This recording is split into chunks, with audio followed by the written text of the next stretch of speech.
Naubo tayo mga kapilay. Magandang tanghali pala sa inyong lahat. At sa mga taong hindi pa nakapagkain ng tanghali ay kumain na po kayo. At ang tayong mga kapilay ay kukuha pa ng ating baka kasi sobra nang mainit sa bakuyod.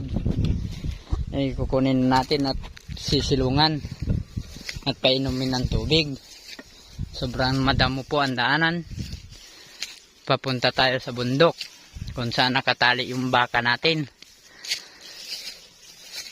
At saka medyo mataas yung acidic natin, medyo tayo naluluwal.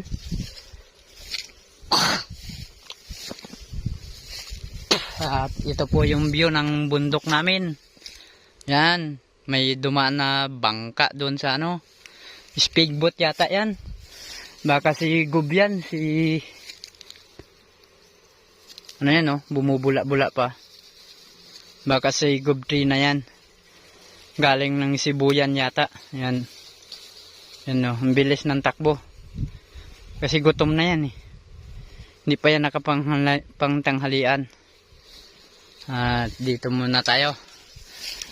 Papunta na tayo sa tinalian natin ng baka. Sobrang madamo. Susunugin na lang muna natin. Hindihan natin ang apoy para masunog. Meron naman tayong talian ng baka natin para pag masunog yan.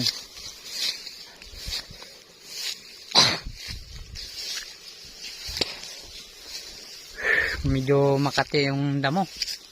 Sobrang sobrang kapal. Yan.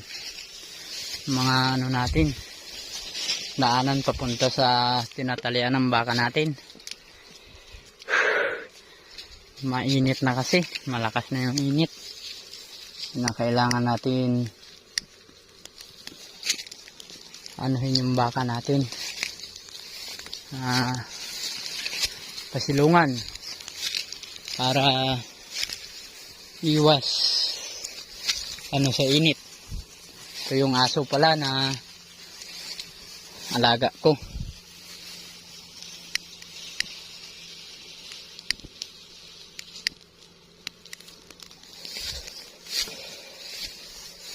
Yan.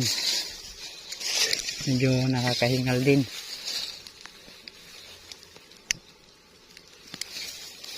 Iba talaga pag pilay na kakahingal.